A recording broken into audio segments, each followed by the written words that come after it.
Bismillahirrahmanirrahim. Assalamualaikum warahmatullahi wabarakatuh. Waalaikumsalam. Waalaikumsalam warahmatullahi Innal wabarakatuh. hamdalillahi nahmaduhu wa nasta'inuhu wa nastaghfiruh wa na'udzu billahi min shururi anfusina wa sayyiati a'malina. Asyhadu an la ilaha illallah wa anna Muhammadan abduhu wa rasuluh. Allahumma shalli wa sallim wa barik ala nabiyyina Muhammad wa ala alihi wa sahbihi asma'in, amma ba'd. Kita mengucapkan syukur kepada Allah pagi hari ini kembali bisa bergabung di majelis Formula Hati.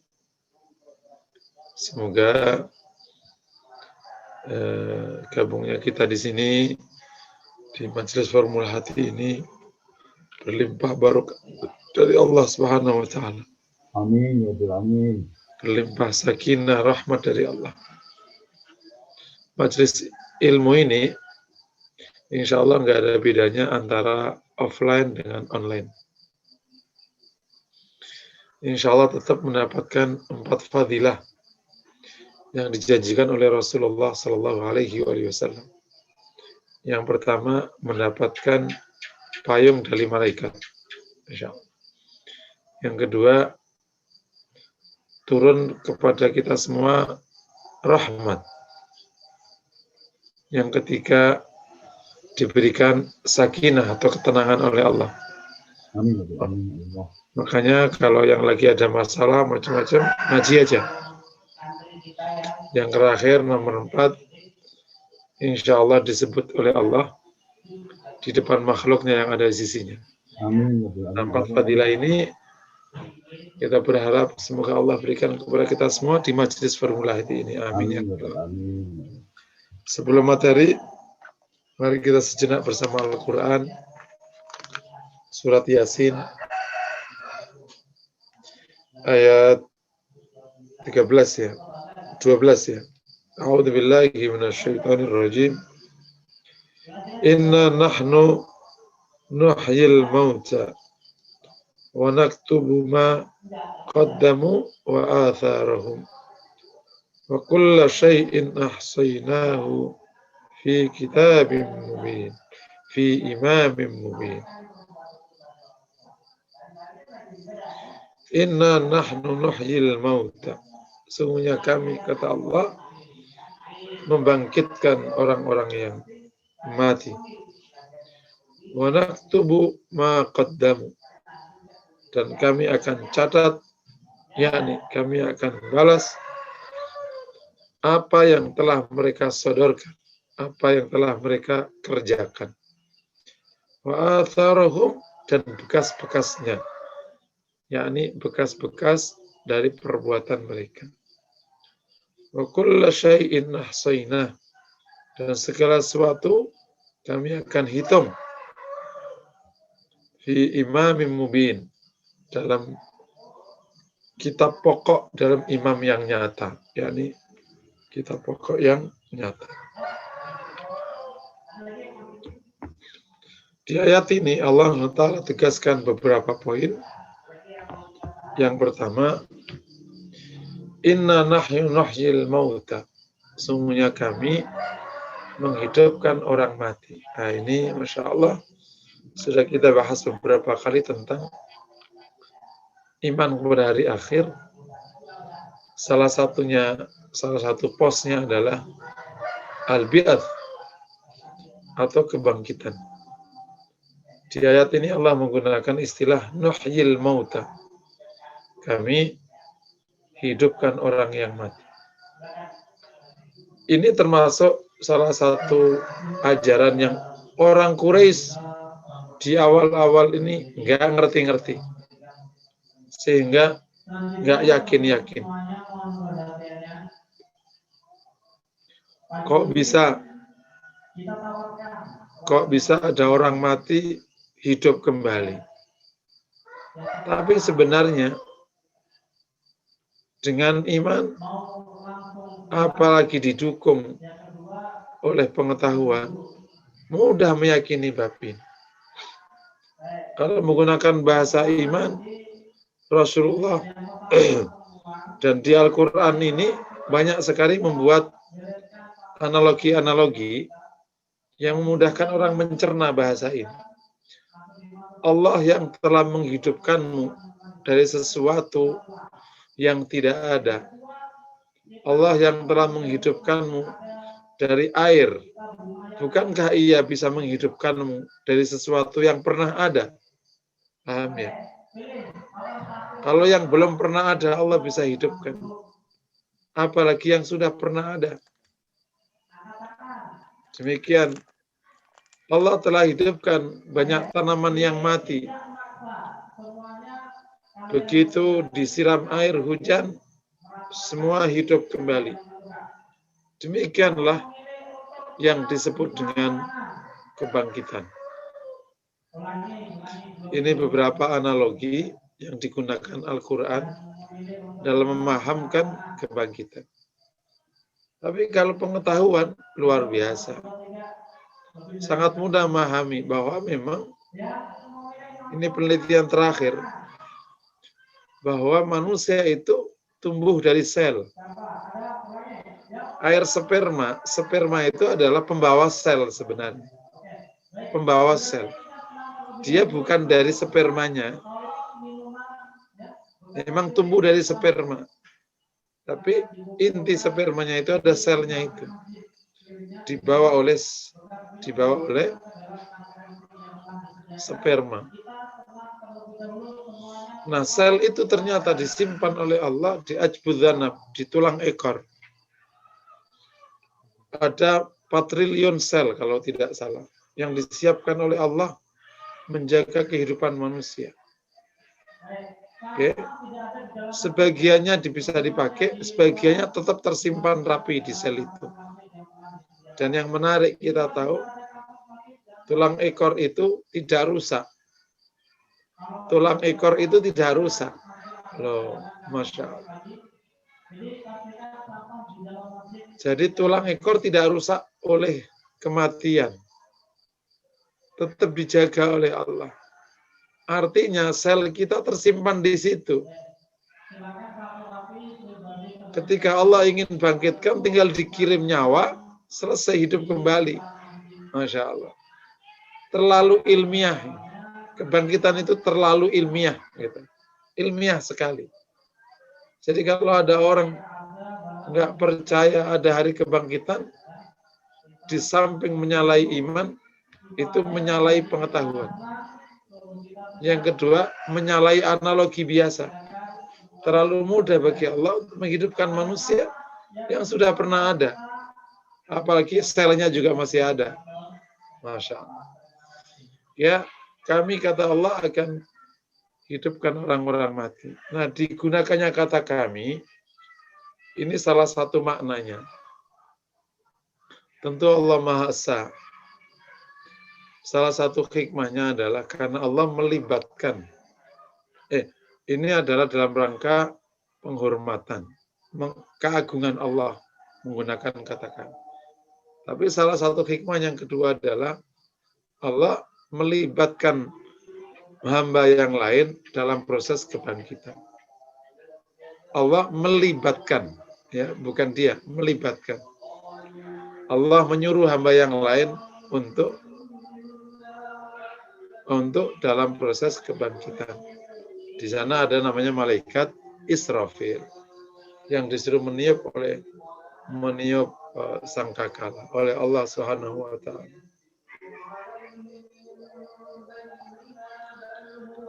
Wa naktubu ma qaddamu wa atharahum.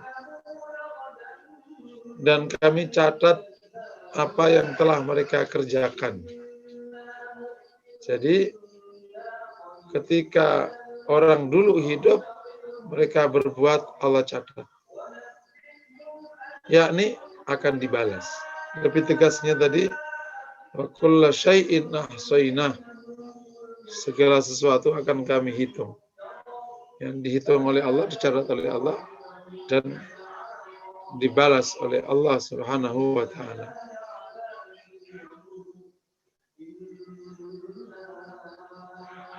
Yang dicatat, yang dibalas, ma qaddamu wa atharahum. yang mereka kerjakan dan bekas-bekasnya. Nah, apa atharohum itu? Nah, ini yang harus hati-hati kita. Jadi yang dicatat bukan hanya yang kita kerjakan, tapi juga bekas-bekasnya. Jika bekas baik, berarti juga ikut dicatat. Bekas buruk, ya ikut dicatat. Apa itu? Amal-amal jariah. Amal yang ngalir. Jika kita berbuat buruk, ternyata banyak yang tertarik mengikutinya. Itu termasuk bekas-bekas amal buruknya. Makanya jamaah yang dirahmati Allah, sekira dulu pernah punya foto yang masih tidak berhijab, tolong segera di-delete dari media sosial. Karena itu bekas-bekasnya. Termasuk bekas, hati-hati. Semua di bab masalah media sosial ini juga semakin menguatkan tentang akhirat itu nyata. Kalau di dunia ini Anda, jejak digital Anda tidak akan hilang. Betul ya? Sama. Jejak perbuatan Anda dan bekas-bekasnya tidak gampang dihapus. Apalagi akhirat, nggak bisa dihapus. Nah, di sini hati-hati. Wa atharuhum. Tapi kalau insya Allah perbuatannya baik, jejak-jejaknya dan bekas-bekas amalnya baik, ya kecatat semua.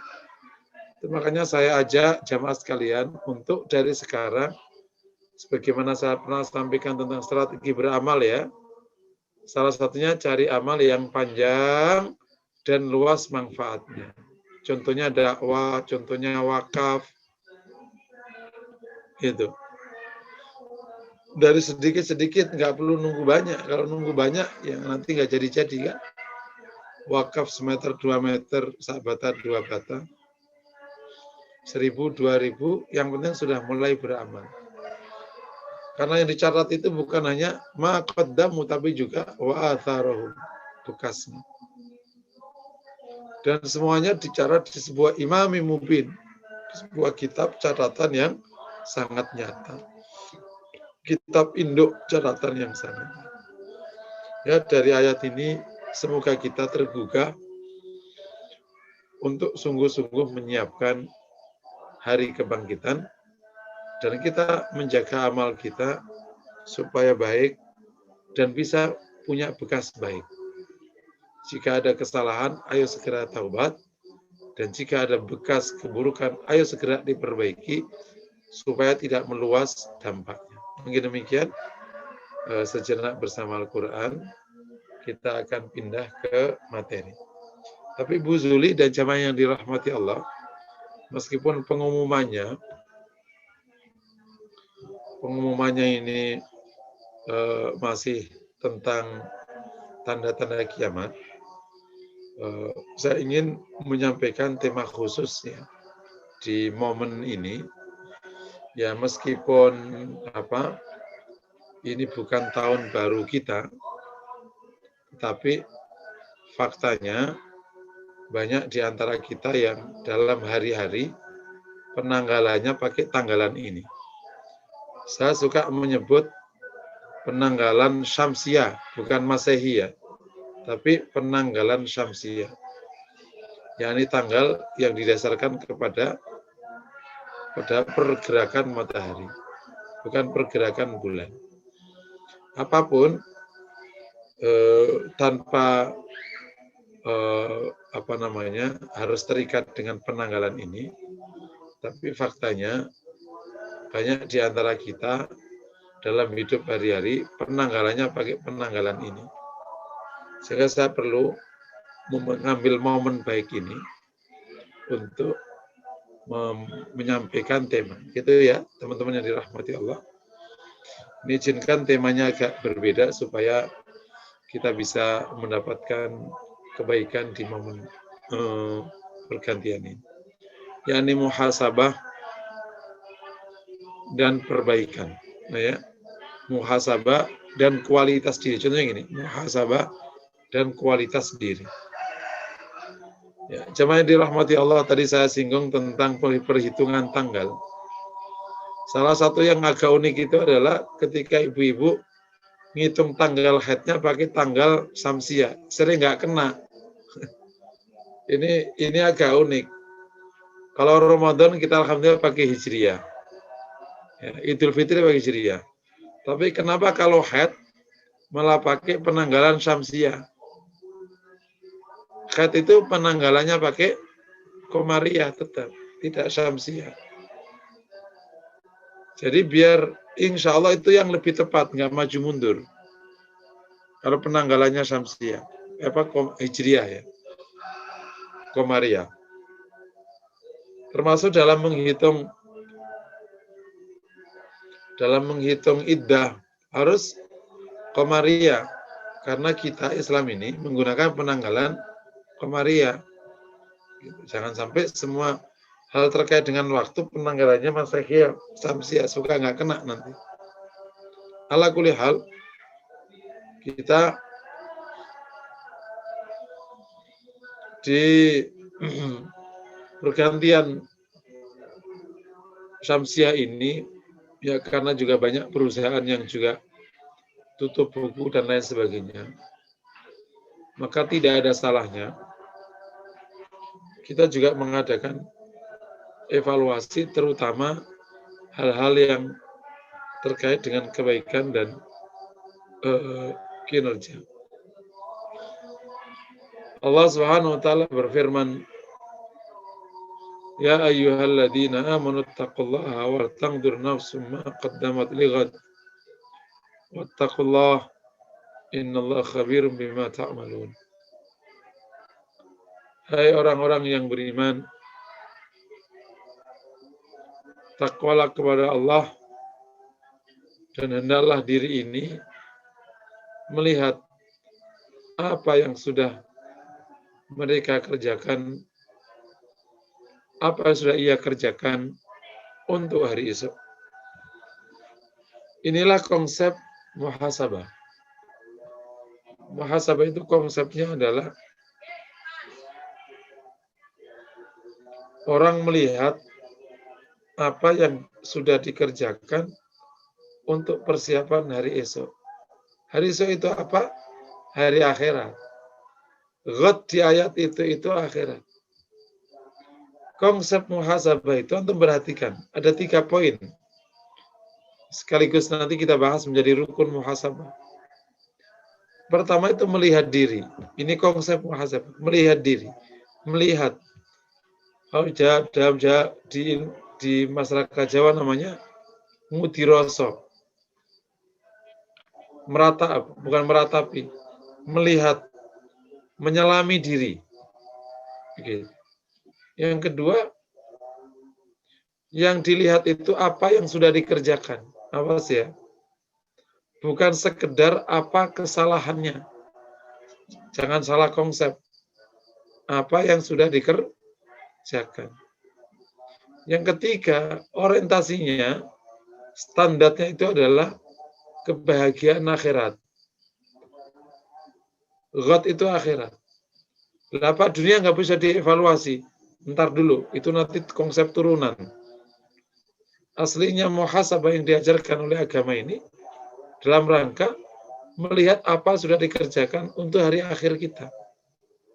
Oh gitu Ustaz muhasabah. Iya, saya berikan contoh gini.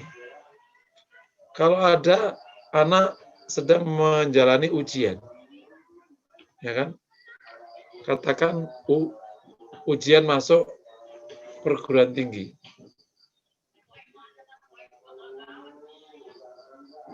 Begitu katakan sesi istirahat, bapaknya nunggu nih. Bapaknya nunggu, karena ada 2 materi ya, sesi istirahat. Bapaknya nunggu. Bapaknya nanya, Mas, tadi ceweknya bagus-bagus nggak Mas di kelas? Bapak, ujian nih, ya. Makanannya enak nggak? Bapak ini ujian bukan. Terus kursinya empuk nggak? Ruangannya seru nggak? Kalau ada anaknya ujian, Yang ditanya justru fasilitas. Itu namanya evaluasi atau ngapain? Pertanyaan yang paling ilmiah kalau anaknya keluar dari lokal ujian, istirahat itu adalah, tadi bisa nggarap enggak? Betul enggak? Berapa yang sudah digarap tadi? 70% kali Pak. 20% enggak bisa. Kira-kira lulus enggak? Nah, itu tuh Pak. Pertanyaan inilah yang paling ilmiah. Nah, sama dengan kita ini sekarang di lokal ujian kan. Kita ini di lokal ujian. Namanya dunia. Terus pertanyaannya gini, kamu dapet cewek berapa? Cocok nggak kamu gitu? Sama dengan kita nanya tadi kan, bapak-bapak tadi. Terus, rumahmu berapa? Terus apa lagi gitu? Cocok nggak kira-kira? Nggak cocok. Boleh nggak? Boleh, tapi nanti kalau mau nanya. Begitu sudah urusan yang pokok udah dibahas, baru. Tadi bisa jawab nggak, Nak? Ya, Pak, 80% Pak. Pak, alhamdulillah kok gitu. 20%-nya, ya tadi tahu bisa apa enggak. Gitu. Ya oke lah. Tapi kamu tadi cukup nyaman nggak di kelas? Nyaman sih, Pak. Ya sudah. Alhamdulillah bisa jawab nyaman. Gitu. Karena aku dengar dari angkatan sebelummu kemarin itu, ujiannya itu lampunya remang-remang. Jadi banyak yang kasihan. Tapi enggak, tadi bagus kok. Gitu. Jadi pertanyaan tentang yang bakal dibawa ke akhirat, itulah pertanyaan pokok dalam bab muhasabah. Jangan dibalik-balik. Sementara yang pokok tidak dievaluasi, yang enggak pokok dievaluasi. Naudzubillah min dzalik.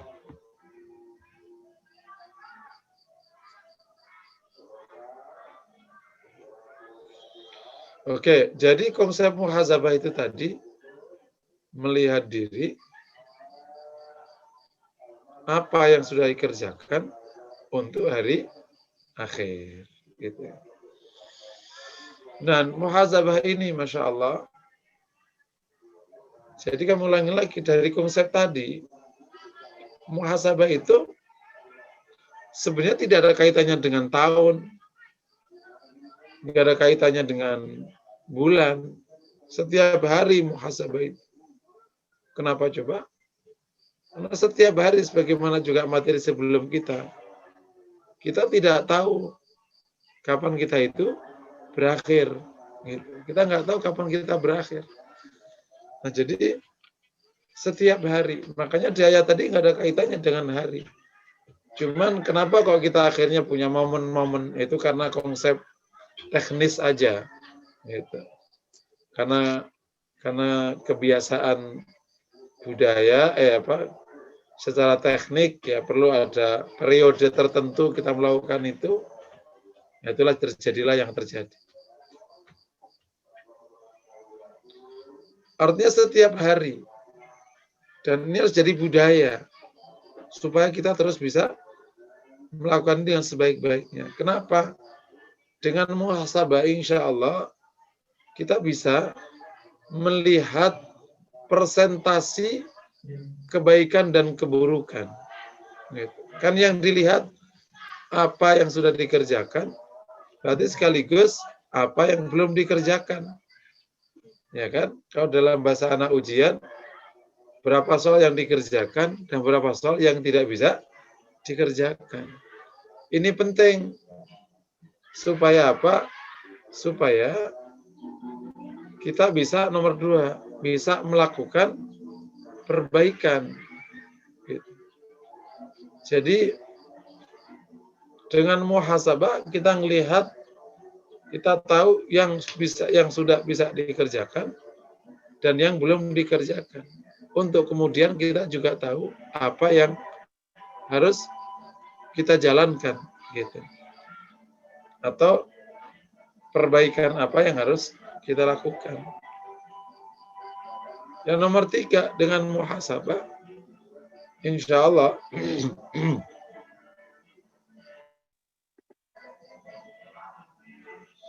Dengan muhasabah insya Allah kita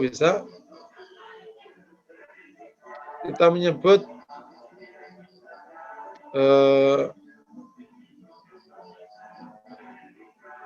tahu sebab-sebab dan hal-hal yang bisa mendukung dua hal di atas. Yang sudah dikerjakan, ini kok bisa dikerjakan? Kalau ini nggak bisa dikerjakan. Kenapa? Sering orang terjebak kepada keburukan dan tidak bisa keluar karena tidak tahu sebabnya. Contoh gini, ada anak Masya Allah, susah banget tuh, boro-boro suruh sholat. Yang lain yang gampang-gampang aja kadang nggak jalan. Ternyata sebabnya apa? Karena dia patah hati. Misalnya gitu. Patah hati dari pacarnya. Nah, begitu ini kemudian dianalisis, bisa jalan. Karena setiap kebaikan dan keburukan itu ada sebabnya. Itulah yang harus kita cari agar meningkatkan kebaikan dan menyedikitkan keburukan. Oke. Jamaah dirahmati Allah Subhanahu wa taala. Tadi ya, poin pertama konsepnya sudah kita bahas. Poin kedua urgensinya sudah. Yang ketiga rukun muhasabah. Ya, dari konsep yang di atas jelas sekali muhasabah itu bukan sekedar meratapi keadaan gitu. Atau mencari kesalahan, meratapi nangis-nangis gitu. Bukan itu. Muhasabah itu kerja ilmiah. Kalau di kantor ya kayak rapat evaluasi gitu. Bukan seperti orang yang nangis-nangis, tapi nggak tahu keadaan dirinya. Tapi boleh nggak nangis-nangis? Ya itu bisa aja, bisa sah-sah saja. Gitu. Jadi kalau prosesnya ilmiah, melibatkan seluruh hati dan pikiran dan rasa kita, insya Allah hasilnya baik. Bukan sekedar, ya Allah banyak sekali kesalahanku. Banyak sekali kesalahanku. Tapi ditanya salahnya apa? Nggak ngerti. Itu ya bukan muhasabah. Namanya meratapi nasib. Dan terkadang keliru muhasabahnya. Ini contoh. Ada seorang, masalah utamanya di sholat. Sama bapak ibunya itu udah baik. Maka hadirlah di acara muhasabah. Terus kemudian ustadznya ngomong, coba pikirkanlah, apa sudah kau perbuat untuk orang tuamu? Kita sering menyakiti dan lain sebagainya. Panjang lebar gitu. Dan anak ini baik banget sama orang tuanya sudah. Terus ikut nangis. Terus telepon ke orang tuanya di tengah malam, minta maaf. Habis muhasabah, masalah sholat kelar nggak kira-kira? Ya enggak, wong dia sholatnya nggak kebahas. Paham kira-kira? Jadi muhasabah sebenarnya adalah sangat pribadi. Untuk menemukan tadi kayak lembaran soal, yang sudah dikerjakan berapa, yang belum dikerjakan berapa. Dan bagi jamaah yang sudah belajar cabang iman, soalnya itu ya cabang iman itu. Nah, kalau perlu buka buku satu, ini kayaknya ini. Sambil ngopi boleh aja. Tapi hatinya khusyuk. Sambil zikir boleh. Di pengimaman, di masjid, boleh. Itu ibadah ghairu mahdah. Masya Allah. Kalau ini kita bisa lakukan, apalagi sering, dahsyat sekali. Kita akan cepat peningkatannya. Gitu. Dan kami harap jamaah sekalian yang ada di Majelis Formula Hati terus bisa dimudahkan oleh Allah berbuat baik, meningkatkan diri, dan bisa menjadi da'i-da'iyah ilallah. Mengajak orang-orang lain untuk ikut terlibat dalam kebaikan. Setuju Bu ya? Kami berharap jamaah yang ada di majelis ini tidak berhenti pada dirinya. ngajak orang-orang lain.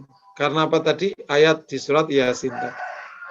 Wa naktubu ma qaddamu wa atharahum. Kita sekarang ingin buat bekas, buat jejak. Nah, ini sekedar apa? Saya sudah mikirkan sejak lama ini, saya selingi sedikit ya. Jadi majelis ini kan sudah mulai berlangsung sekian lama. Juga ada pengajian khusus saya banyak. Nah, saya berharap yang tergabung di Formula Hati ini akhirnya terhimpun dalam satu komunitas gitu. Sekarang kan karena kegiatan-kegiatan Formula Hati ini harus ada legalitasnya, maka dari awal kita buat namanya Yayasan Amanah Formula Hati. Ya. Harus diakui bahwa ini awal Formula Hati sebenarnya itu dari training sebenarnya. Dulu training dan legalitasnya perusahaan. Nah, setelah training kita bikin yayasan supaya peserta-peserta training itu kita bisa wadahi di sebuah kegiatan namanya majelis itu, bikin yayasan Amanah Formula. Nah, kemudian saya berharap ini kok sudah mulai muncul komunitas dan berkembang kan, apalagi juga banyak pengajian saya berharap nanti mohon pengurus yang ada di Formula Hati support itu nanti bisa, saya berharap nanti akan ada namanya perhimpunan Formula Hati. Kita himpun supaya apa? Supaya jamaah terhimpun dalam satu aktivitas yang nanti bisa berkembang, gitu. Karena perhimpunan tentu lebih leluasa berbuat karena nanti ada anggota bisa menyebarkan. Kalau sekedar jamaah gini kan nggak merasa terikat. Sementara pengurus yayasan kan terbatas. Berapa pengurus yayasan kan hanya beberapa orang. Tapi kalau menjadi anggota perhimpunan Formula Hati, dahsyat sekali. Saya berharap nanti akan kita bahas dalam waktu dekat, karena ini momennya sudah tepat. Dalam rangka apa? Satu, agar kita membuat atharohum, membuat bekas. Nah, jadi jamaah sekalian yang ada di sini dan juga di majelis yang lain, kajian yang lain, berharap nanti bisa mengembangkan Formula Hati ini sebagai wadah amal soleh, gitu. Bukan untuk gagah-gagahan, tapi sebagai wadah amal soleh, gitu. Supaya kita punya jejak kebaikan, sekiranya Allah panggil kita, kebaikannya ngalir kemana-mana. Saya berharap kok materi-materi yang sudah kita kaji itu orang lain juga bisa menikmati dan tercerahkan dengan izin Allah Subhanahu wa taala. Oke ya. Nah, dari penjelasan di atas, maka muhasabah itu ada rukunnya. Yang pertama, rukun pertama adalah kemauan, kesungguhan memetakan diri, melihat diri. Jadi melihat diri itu rukun pertama. Bukan sekedar meratapi kekurangan. Itu malah nggak jadi muhasabah. Dari rukun ini, maka perlu syarat, perlu jujur, dan perlu rendah hati. Gitu. Karena kalau hanya meratapi, nanti nggak lengkap itunya. Tapi kalau mau melihat tapi orangnya nggak jujur, ya nggak ketemu, harus jujur diri sendiri. Masya Allah.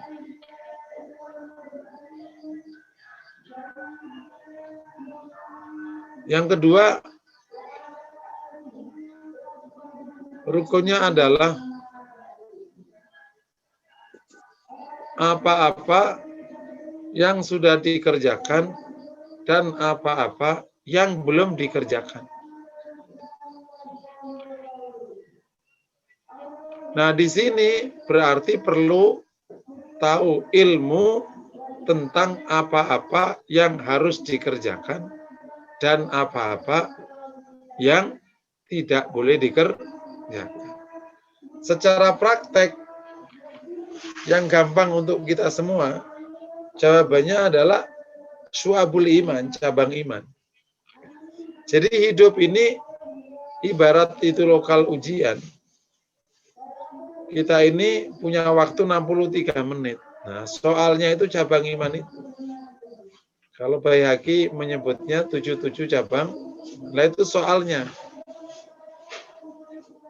Ya, jadi setiap hari, misalnya setiap bulan, setengah bulan kita lihat, kita sudah belum, sudah. Itu Bapak Ibu kok kita bisa mengerjakan, Masya Allah. Jangan sampai nunggu setahun yang itu udah kadung, jauh. Saya berikan contoh kecil aja gitu. Tentang satu cabang iman yang namanya senang berbuat baik dan sedih berbuat buruk. Itu kalau kita nggak evaluasi, bisa jadi kita itu baik sama buruk nggak pakai rasa. Jadi misalnya ngaji begini, biasa aja. Nggak dirasakan, padahal perlu disyukuri, alhamdulillah bisa ngaji. Pagi hari ini banyak orang memilih agendanya banyak. Ada yang tidur, betul ya? Ada yang ngopi, ada yang nyepeda. Tapi ternyata Allah mudahkan kita ngaji. Masya Allah. Itu perlu disyukuri. Kenapa? Berdampak nanti kemana-mana. Jadi itu contoh, kalau nggak dievaluasi, kita nggak inget. Seakan-akan kebaikan itu ya sholat, baca Quran, zikir, titik. Ada 77 cabang iman. Oke, itu rukun yang kedua ya. Rukun yang ketiga, visi akhirat yang kuat.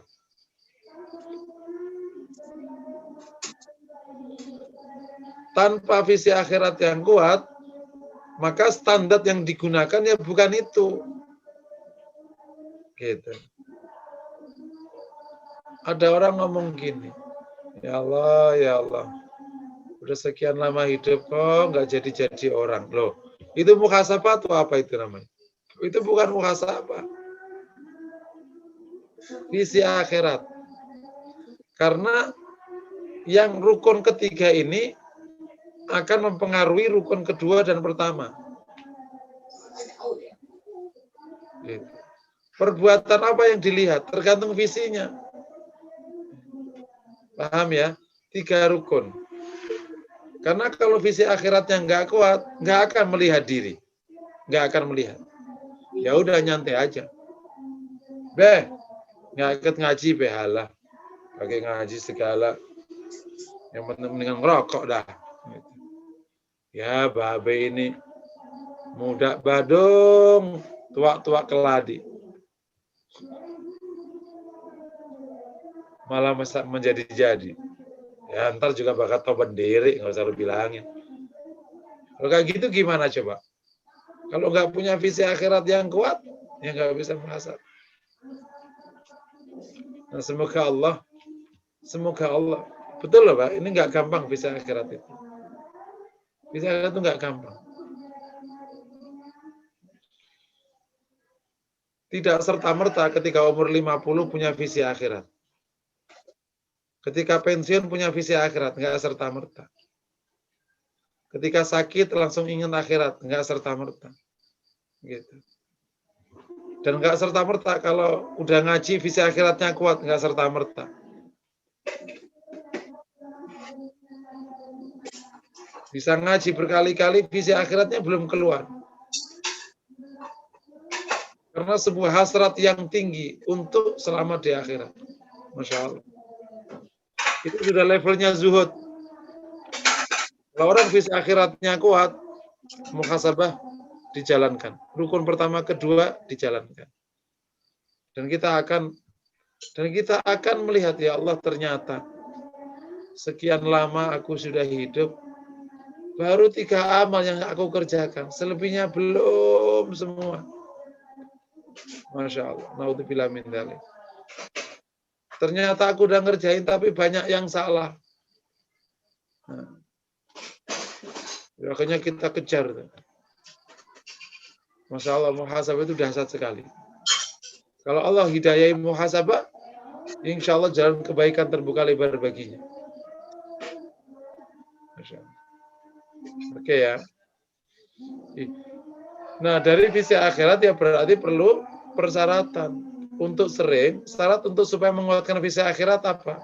Sering mendengar urusan akhirat, ngaji urusan, lama-lama keluar visi akhirat. Saya nanya, kenapa sekarang anak-anak itu banyak yang suka jadi artis? Karena setiap hari ngelihat artis itu enak ya kerjanya. Cuma nyanyi duitnya banyak. Kenapa nggak ada orang cita-cita jadi petani? Nah, repot jadi petani. Nyangkul setiap hari duitnya sedikit. Paham ya? Nah, ini bab masalah gitu-gitu. Oke, rukun muhasabah. Sudah pahami ya? Nah, jamaah dirahmati Allah.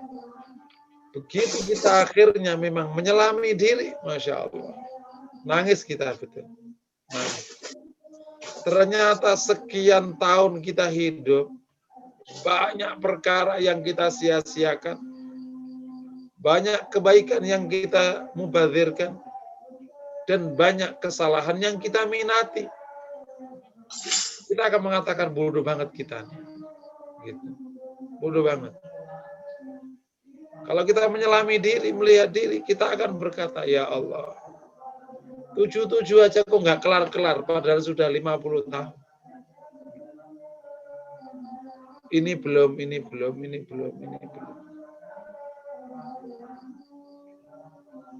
Karena kan dalam cabang iman itu kan bukan sekali 2 kali. Satu cabang iman itu dikerjakannya sepanjang hayat. Dikerjain sepanjang hayat. Jadi sepanjang hayat kita ini 7 dikerjain semua. Tergantung tadi momennya ya, ada yang seminggu sekali, ada yang setiap hari, tergantung ritmenya. Tapi ada yang nggak boleh hilang dari diri kita, kayak ikhlas itu harus nempel. Nggak boleh ikhlas di hari Jumat, hari Senin riya, kan nggak boleh. Ikhlas. Kayak belajar ikhlas dia. Masa ikhlas, kok nggak bisa ikhlas terus? Gimana ceritanya, Masya Allah. Paham ya? Kalau kita kayak gini, mencintai Nabi. Kalau saya bisa mencintai hamba Allah yang namanya istri, kenapa nggak bisa mencintai orang paling baik yang namanya Rasul? Hati kok bebel banget itu loh. Ama seonggoan daging dikasih jenis kelamin wanita, yuk ngebet. Ini ada Rasul terbaik. Kok nggak bisa mencintai itu loh, gimana coba? Masya Allah. Oke, bisa dipahami ya. Evaluasi diri. Keren banget ini, insya Allah. Semoga Allah mudahkan. Nah, kalau kita sudah memahami rukunnya, implementasinya gimana? Muhasabah bukanlah ibadah mahlah yang ada aturan bakunya. Bahkan lebih ke ada ibadah hati dan ibadah pikiran. Jadi kapan saja, di mana saja, dengan cara seperti apa, yang penting bisa melihat diri, perbuatan apa yang sudah, perbuatan apa yang belum, dan orientasinya, visinya akhirat. Itu sudah jadi muhasabah.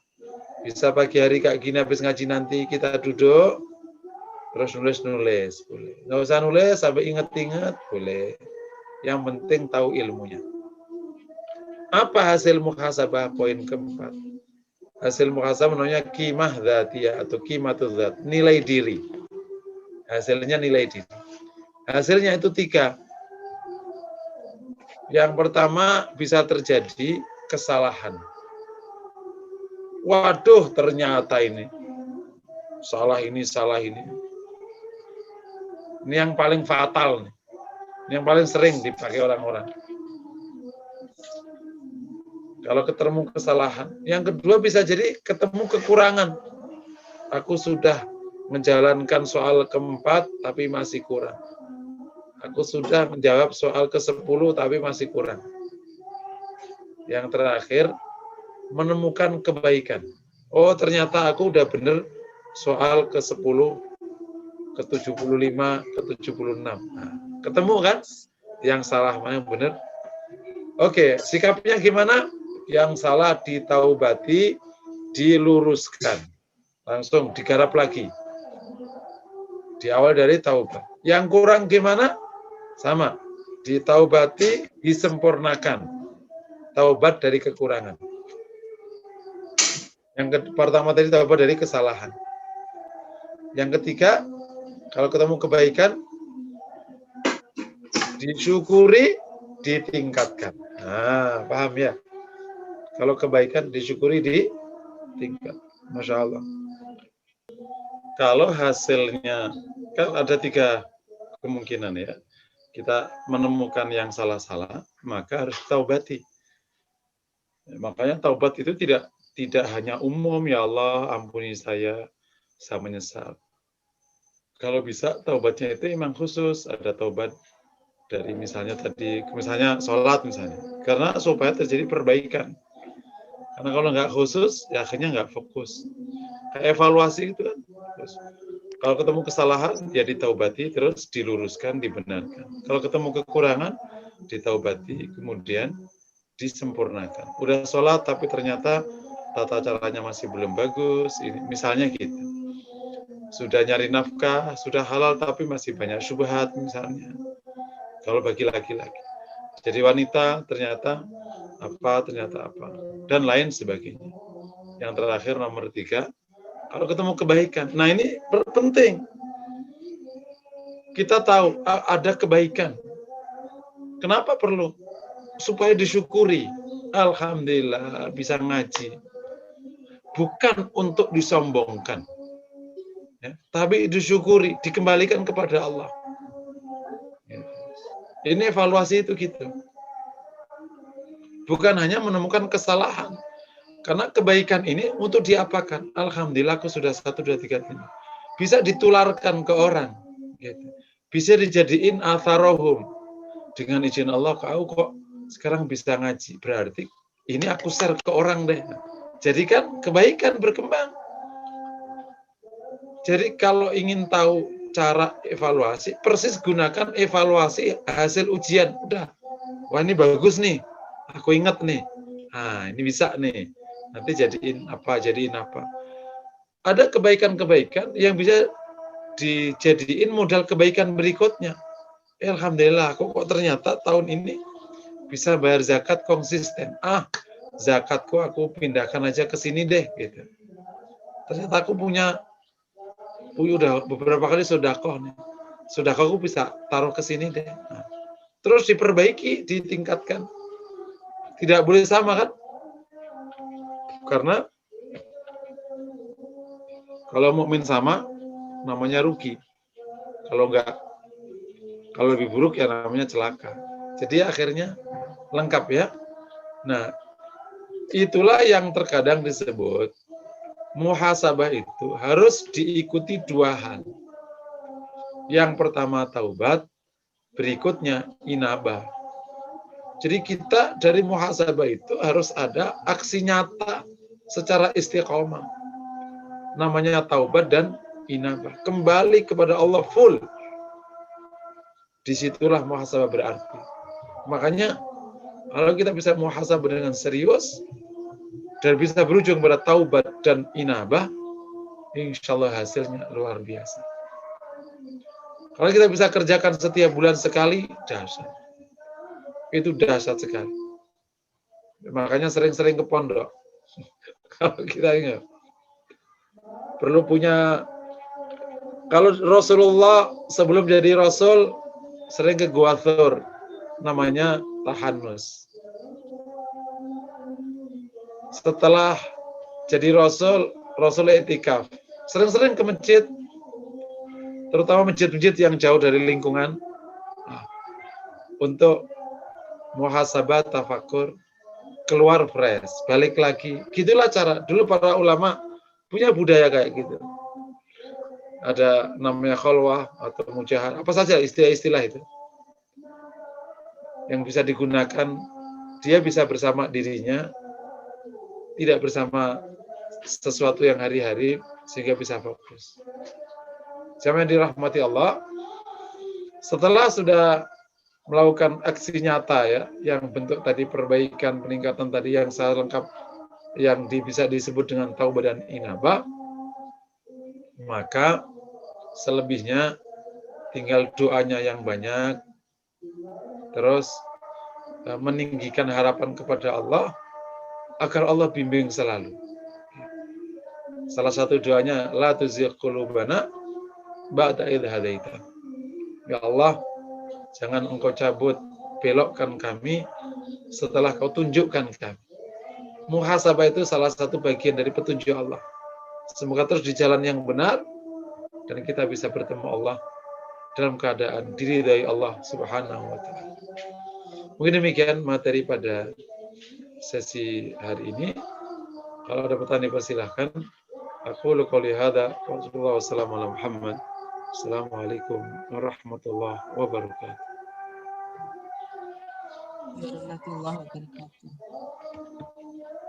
Alhamdulillah, poin-poin penting untuk muhasabah telah kita dapatkan dari Ustadz Musinin. Barangkali ada pertanyaan dari teman, bisa di chat atau raise hand. Saya bacakan dulu yang di chat ya Ustadz ya.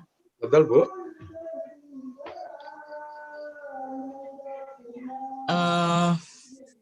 Dari case, apakah jejak-jejak perbuatan buruk pada manusia akan juga nampak jika ia telah bertaubat dengan sebenar-benarnya taubat? Masya Allah. Iya, ini para ulama memang punya pandangan tentang masalah jejak ya. Kalau orang misalnya tidak sholat, taubat, selesai ya kan. Tapi kalau sebuah keburukan itu telah menjadi jejak, ya kan? Telah diikuti oleh ratusan orang. Naubatinya itu gimana gitu loh. Paham ya? Ada yang mengatakan, ya kalau dia taubat, ya berarti insya Allah akan maafkan termasuk yang sudah terlanjur tadi. Karena itu di luar kendali dia untuk bisa mengendalikan. Tapi sebagian ulama mengatakan tidak bisa. Taubat dari keburukan yang ia perbuat, oke, berhenti. Tapi taubat dari perbuatan yang sudah diikuti, yang sudah dijejak, keburukannya masih berjalan masalahnya. Dan pendapat kedua kayaknya termasuk yang paling mengkhawatirkan. Gitu. Tapi ya jawabannya, semoga Allah berikan ampunan kepada kita semua, yang jika akhirnya ada jejak buruk yang nggak bisa dikendalikan. Nggak tahu gimana. Tapi para ulama punya pandangan berbeda-beda. Terkait dengan ayat ini yang mengkhawatirkan. Wa atharahum ini termasuk yang mengkhawatirkan. Selama ini kan orang taubat dari dirinya sendiri. Tapi taubat dari amal yang sudah jadi jejak, itu luar biasa. Gimana coba? Seandainya dia telah menulis buku-bukunya sudah diikuti ratusan orang. Gimana coba? Cara menghentikannya gimana? Mungkin bagi ulama yang mengatakan tetap jika ada keburukan lahir daripada situ, ya itu bisa ngalir. Berarti gimana? Harus dihentikan. Jadi menghentikannya bisa diumumkan sejauh yang bisa ia umumkan. Saya dulu pernah begini. Siapa yang ikuti aku karenanya, aku minta berhenti dan aku lepas dari itu semua karena aku udah bertobat kepada Allah. Bisa jadi mungkin cara menyelesaikannya bisa jadi kayak gitu. Mirip cara menyelesaikan sebuah pemikiran salah.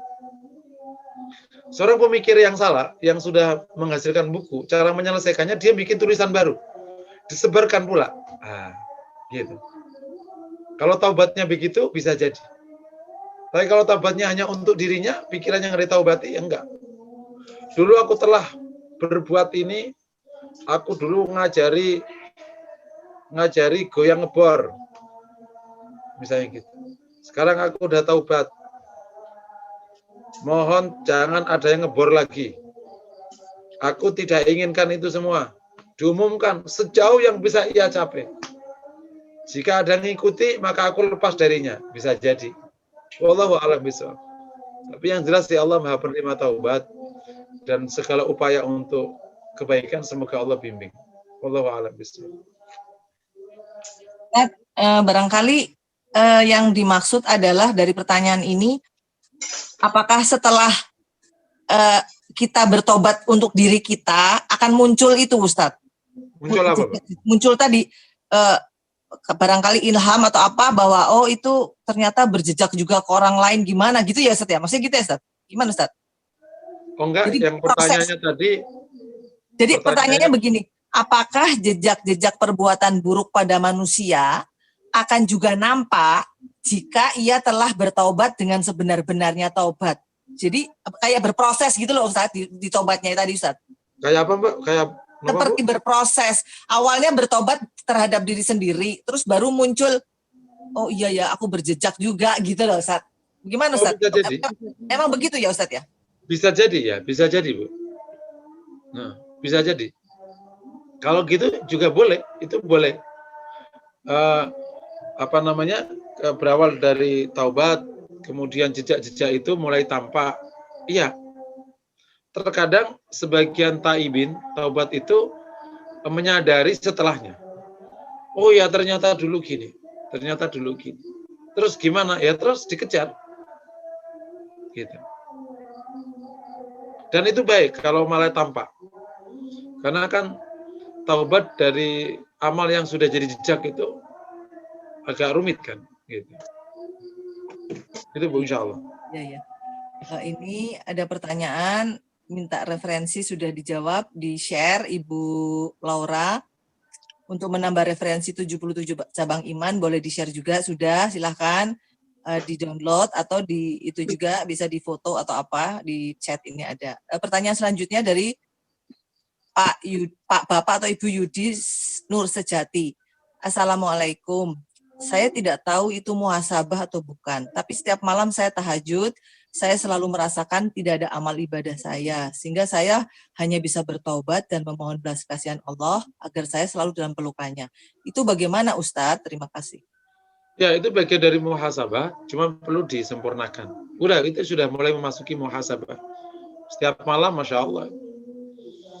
Tapi perlu disempurnakan, karena muhasabah itu menjadi sempurnakan kalau tahu yang sudah dikerjakan apa, yang belum dikerjakan apa. Tapi kalau hanya aku banyak salahnya, itu ya baru taubat biasa. Nanti hasilnya beda. Karena kan perbaikannya jadi nggak tahu.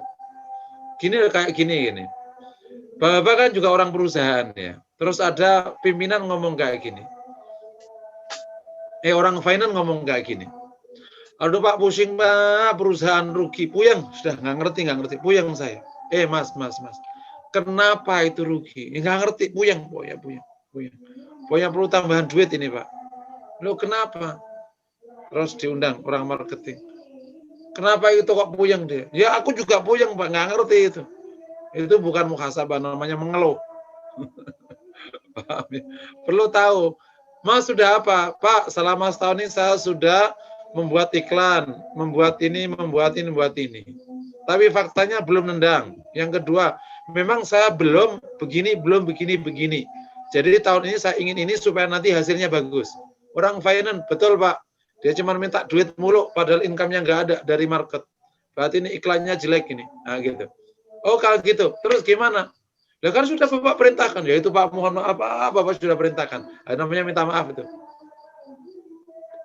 Gitu kira-kira ya. Jadi kalau tadi Ibu yang sudah mengerjakan tadi, diteruskan aja.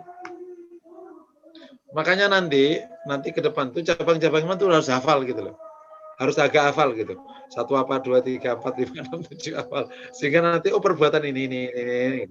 Gampang kok insya Allah, gampang sekali. Karena 7 cabang iman itu hari-hari sebenarnya, hari-hari. Wallahu a'lam. Baik Ustadz, ada pertanyaan selanjutnya nih Ustadz. Fadal. Dari Ibu Erliza Nur. Apabila ada tabel tentang apa-apa saja yang perlu kita tanyakan pada diri saat muhasabah, mungkin baik juga bagi kita panduannya Ustadz. Silakan. Oh betul, boleh Bu. Bisa aja dilihat aja di daftar isi cabang iman. Itu tabelnya itu. Saya dulu udah pernah buatkan tabel, tapi mungkin lama udah ya. Saya tuliskan cabang iman itu, cabang iman. Terus saya di kolom di atasnya namanya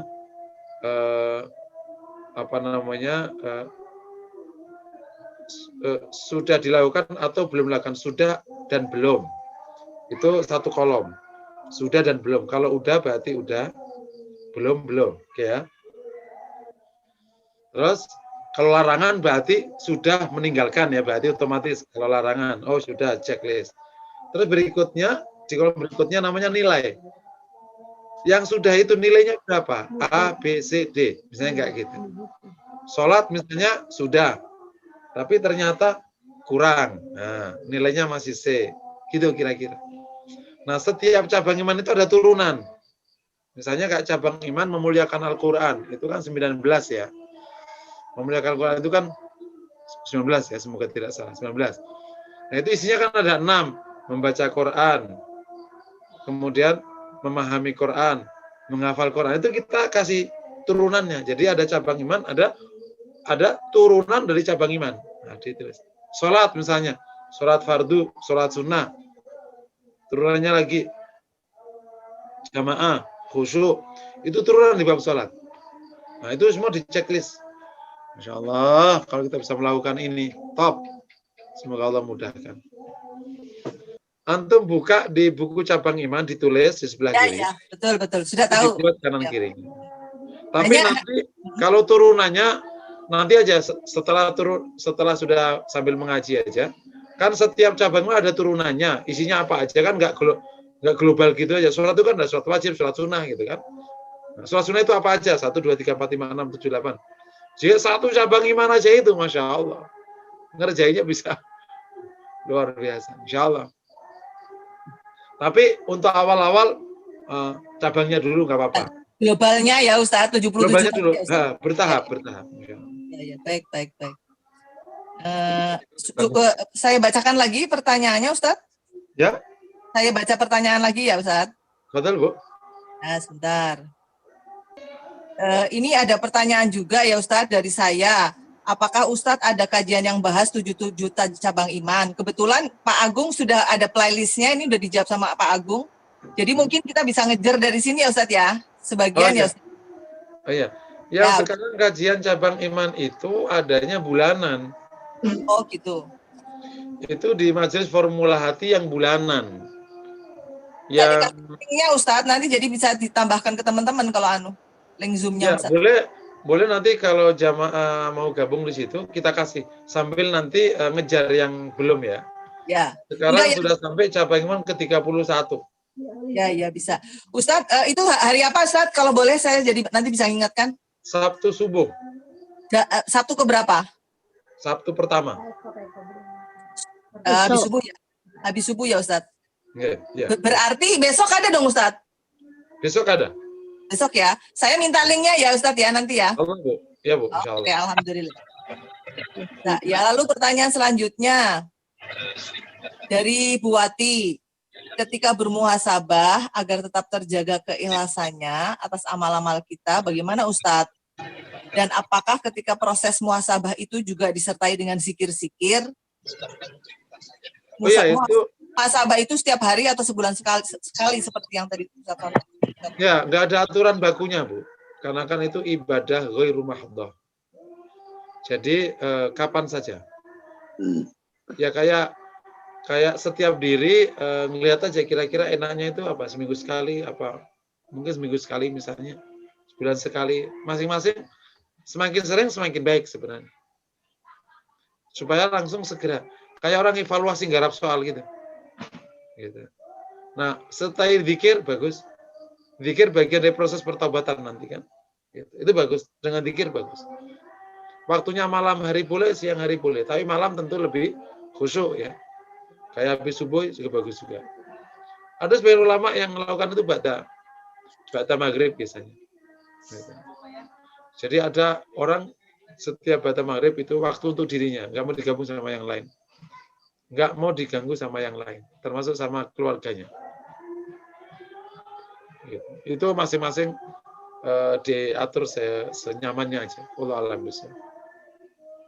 Tadi pertanyaannya yang pertama, bagaimana ketika muhasabah agar tetap terjaga keikhlasannya, gimana Ustaz? Ya, mungkin bisa sendiri, muhasabahnya sendiri, dalam sendiri. Kalau ikut-ikut acara-acara bagus bagi proses input dari orang luar ya. Kalau menjaga keikhlasannya sendiri, kemudian bisa dirahasiakan, ya, melakukannya rahasia, insya Allah terjaga keikhlasan. Yang berikutnya, nggak usah nyetatus habis muhasabah. Alhamdulillah hari ini aku udah muhasabah, nggak usah nyetatus. Yang kayak gini-gini nggak usah status. Kalau bikin status yang ringan-ringan aja nyetatus. Alhamdulillah sore hari sekarang nyiram kembang, nah bolehlah kayak gitu. Tapi kalau alhamdulillah hari ini aku sudah qiyamul lail, nggak perlu status kayak gitu. Keluar dulu. Yang punya surga kan Allah, bukan netizen. Allahu a'lam bishawab. Pertanyaan selanjutnya dari Ibu Ika, apakah boleh model muhasabah 77 tabang iman ini diterapkan ke anak-anak? Iya, mungkin secara bijaksana kontennya dan beberapa poinnya boleh. Tapi diukur menggunakan ukuran anak-anak ya. Misalnya kayak kalau anak-anak khusyuk itu kan agak belum yang apa-apa dulu. Terus apalagi misalnya ada yang memang anak-anak belum, contohnya kewajiban kepada anak-anak kewajiban kepada keluarga, istri kan nggak belum dia gitu. Ke suami kan belum. Ya, berarti kan belum. Terus apalagi gitu. Tapi sebagai sebuah rujukan bagus banget. Itu yang akan bisa didedikasikan ke anak-anak. Tentu kami ulangi lagi dengan bahasa anak-anak. Wallahu a'lam bishawab. Saya bertanya Ustadz ya, boleh ya? Betul, Bu. Jadi begini Ustadz, tadi dinilai diri tadi itu Ustadz ya. Ya. Tadi saya minta dijelaskan sekali lagi juga sama Ustadz. Tadi nilainya bagaimana yang tadi katakanlah tadi kolom tadi itu loh Ustadz, biar lebih jelas lagi Ustadz. Oke, kan nanti misal kolom kan Ustadz maaf sebentar. Mohon Itu maaf. sangat individual. Misalkan kita anggap nilai saya A, padahal kan A-nya saya tuh dengan pengetahuan yang cuman begitu aja, gitu kan Ustadz. Setelah dalam lagi ternyata bukan A loh gitu ya Ustadz. Itu kan berproses juga ya Ustadz ya. Betul. Mau kejujuran segala macam. Nah, itu bagaimana Ustadz ya? Ya, di sini menarik ya Ibu Juli, Masya Allah, namanya orang ITB piawai, ITB ini. Iya, jadi kita dalam konteks ini sangat personal kan. Karena sebenarnya muhasabah itu hakikatnya perkara. Kita juga nggak tahu diri kita. Yang tahu kan Allah. Cuman syariat ini diberikan oleh Allah agar kita punya gambaran tentang diri kita. Gitu ya. Supaya apa? Terjadi perbaikan. Gitu. Hakikatnya perkara, kita nggak tahu. Hanya Allah yang tahu tentang kita itu. Contoh tadi, soal kita udah bagus apa belum? Yang nilai siapa? Allah kan. Kayak ginilah. Waktu kita ditanya sama orang tua tadi, waktu pulang keluar dari lokal ujian kan, wah ini bener insya Allah nih bener. Gitu kan? Ini salah nih. Kan kita bisa melakukan itu, tapi asli perkara yang nilai siapa? Kan dosen kan? Cuman dosen kan memiliki ilmu yang sudah dibagikan ke kita. Insya Allah kalau jawabannya begini bener lah insya Allah. Nah, jadi memang titik kritisnya itu di ilmu. Kemudian titik kritisnya di kejujuran pada diri. Nah, nanti supaya kalau kita mendekati, semoga nanti waktu di akhirat mirip-mirip lah. Gak jauh-jauh gitu. Itu yang namanya harapan. Harapan semoga Allah terima amal kita. Kenapa? Karena menurut istihad kita memenuhi syarat yang Allah inginkan. 1, 2. Tapi yakin? Ya enggak. Makanya ada khawatir ditolak. Gitu. Nah, jadi kalau kita nilai, udah, terus kualitasnya B, C, D. Ya nggak apa-apa. Maka disinilah awas. Jangan sampai kejebak sombong, kejebak ujub. Tapi juga jangan sampai kejebak rendah diri, gitu. Sehingga nanti menjadi kunut. Sama sekali ketakutan tanpa ada harapan. Harus pas antara harapan dan rasa takut. Evaluasi kita semakin cocok mendekati ilmu, semakin baik. Tapi kalau tiba-tiba belum ada ilmunya, sama. Orang nggak tahu jawaban nilai nomor 1. Jawab. Wah, ini kira-kira benar, itu namanya ngawur. Paham ya? Nah, yang menarik, hidup itu orang yang lokal ujian itu mirip orang hidup. Biasanya anak-anak pintar itu kalau ditanya waktu bisa jawab, tahu tuh, jawab semua. Aku sih jawab semua, tapi yakin nggak tahu. Tahu lu siapa enggak tuh? Nilainya A. Kan gitu anak-anak pintar kan gitu ya, anak-anak pintar ya. Tapi yang anak jelek ini, yang nilainya CC itu, bisa gampang soalnya aku harus semua. C nilainya. Jadi emang orang mukmin melihat dirinya itu Masya Allah. Enggak kayak ini. Padahal Masya Allah sudah khusyuk, sudah. Kayaknya belum. Gitu. Nah itulah orang mukmin yang selalu takut kepada Allah. Tapi kalau ini sama sudah ini. Itu biasanya agak-agak, malah enggak biasanya. Wallahu a'lam bishawab. Gitu, Bu. Terima kasih Ustadz. Ada satu lagi pertanyaan tadi Ustadz, setelah muhasabah diikuti dengan taubat dan inabah. Boleh jelaskan Ustadz, inabah itu apa Ustadz? Inabah itu kembali kepada Allah secara total. Total full kembali ke Allah. Benar, ikut aturan Allah full. Nggak melenceng, nggak merasa berat, nggak merasa sesak ketika menjalani perintah Allah.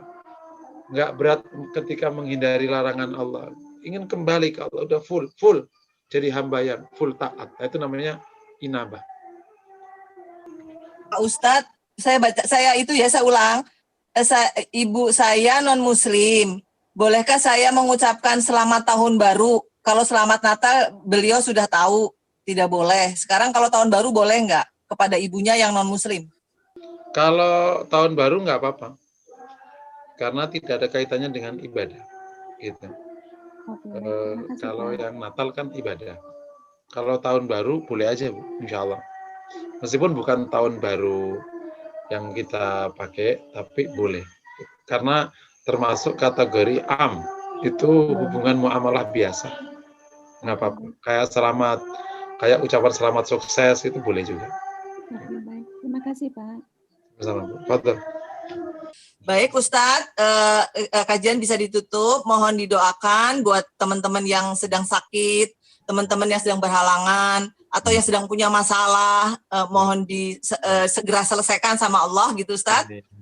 Dan kita bisa tetap sehat, bisa ikut kajian di tengah pandemi yang semakin semarak lah kira-kira gitu. Monggo Ustadz, silakan. Bismillahirrahmanirrahim. Al-Fatihah. Bismillahirrahmanirrahim.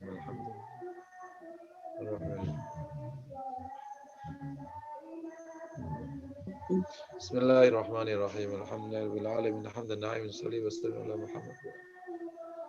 Allahumma ighfir lana wa tub alaina innaka at-tawwabur rahim. Ighfir lana wa li walidina warhamhum kama rabbawna shighara.